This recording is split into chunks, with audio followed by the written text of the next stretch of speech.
Bonjour, je suis Alain Commissionne, je suis fondateur de Mine de Savoir, une agence de digital learning. On accompagne nos clients dans la digitalisation de vos formations et je vais essayer de vous présenter un petit peu tout ça. Comment emmener vos formateurs dans la digitalisation de vos formations? Comment les embarquer et vraiment susciter leur engagement, pas que celui des apprenants? On va essayer d'en parler. On est en train vraiment de vivre la transformation de la formation professionnelle, l'avènement du digital learning. Face à cette transformation, on peut identifier deux types de comportements. On va avoir d'un côté des entreprises qui vont vouloir vraiment tester des outils et y aller et faire des choses un petit peu dans tous les sens, du POC, etc. Moi, j'aime à les appeler les digital euphorica. Vraiment des entreprises qui vont tester, on trouve ça beaucoup chez les grands comptes, mais pas que. Et à côté de ça, on va avoir d'autres entreprises, peut-être un petit peu plus sur la réserve, qui ont envie d'y aller, mais qui ne savent pas forcément comment. Moi, je les appelle les digital frilositus, qui eux vont vraiment y aller plus doucement, se posent des questions sur comment le faire, pourquoi le faire, est-ce qu'aujourd'hui je suis mature, est-ce que je peux le faire correctement. Alors, le rôle du Digital Learning Manager, ça serait de garder une certaine cohérence justement entre différents outils, différents dispositifs qui seraient déployés. Mais au-delà du Digital Learning Manager, l'entreprise peut elle-même décider de transformer sa formation professionnelle et je vais essayer de vous indiquer quelques étapes clés de cette transformation. Est-ce que la transformation de la formation est un projet comme un autre? Oui, il va falloir passer par différentes étapes que je vais essayer de vous détailler. L'entreprise peut décider elle-même de transformer sa formation et pour ça, je vais essayer de vous énoncer quelques étapes de cette transformation.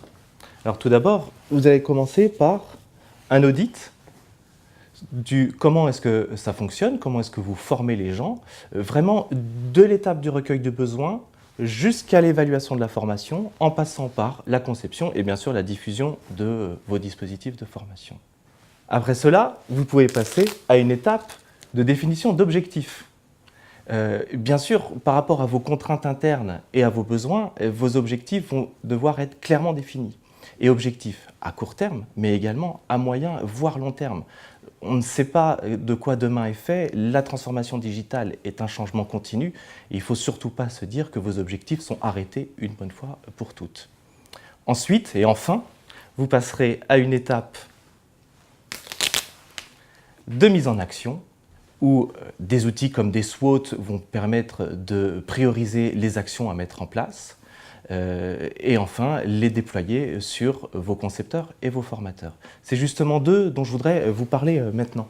En effet, la réussite d'un projet se mesure à l'adhésion des utilisateurs. Et qui sont vos utilisateurs? Ça va être vos formateurs, vos concepteurs et bien sûr vos apprenants.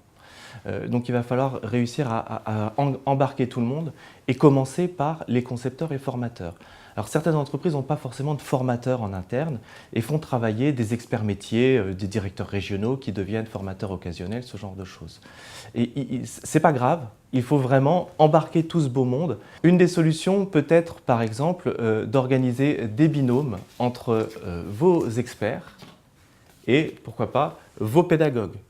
Vous pouvez tout à fait travailler également avec une agence de digital learning qui va vous permettre d'avoir l'expertise pédagogique et vous restez sur votre expertise métier. Voilà, ce sont vraiment des fonctionnements à inventer, à trouver et à mettre en place pour embarquer notamment vos concepteurs, vos formateurs. Côté apprenant, je fais tout de suite une petite parenthèse pour dire que le marketing de la formation va vraiment vous aider à embarquer, à engager les gens aussi bien côté formateur que apprenant. J'ai envie de dire que le marketing de la formation doit rentrer dans l'ADN du service formation en entreprise et que ça doit devenir obligatoire au même titre que le café et les croissants le matin du présentiel. La question que j'entends le plus souvent en ce moment, c'est quel est le meilleur outil? Ma réponse, c'est quel est votre besoin? Essayez de vous poser vous aussi cette question. On va en parler sur l'outillage de vos formateurs, mais aussi de vos plateformes pour diffuser vos dispositifs de formation.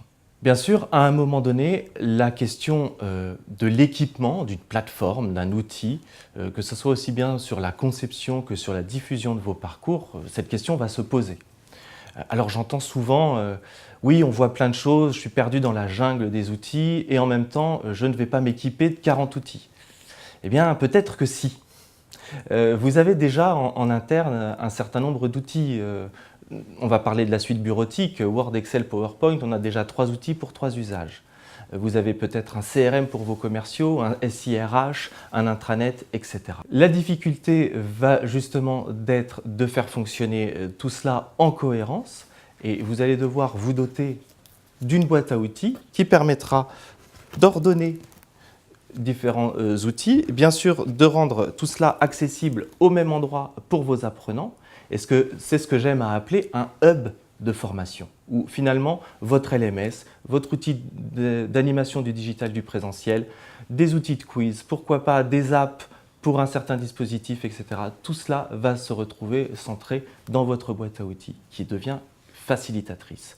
Bien sûr, vous penserez à mesurer vos dispositifs, évaluer réellement vos formations afin de pouvoir ajuster n'importe lequel de vos formations, de vos dispositifs si besoin. Une agence de digital learning comme la nôtre sait vous accompagner aussi bien sur le choix d'équipement, sur la reconception de certains de vos dispositifs, et nous déployons également une plateforme de blended learning qui est destinée vraiment aux formateurs et qui permet d'animer aussi bien en présentiel qu'à distance sur des micro-learning, sur des petits nuggets de formation.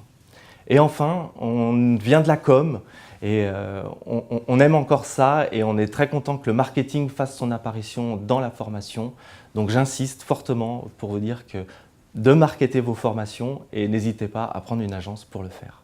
Donc pensez digital dans vos formations, mais avant cela, réfléchissez à l'humain et recentrez tout ça sur vos objectifs. Je vous dis merci et à très bientôt.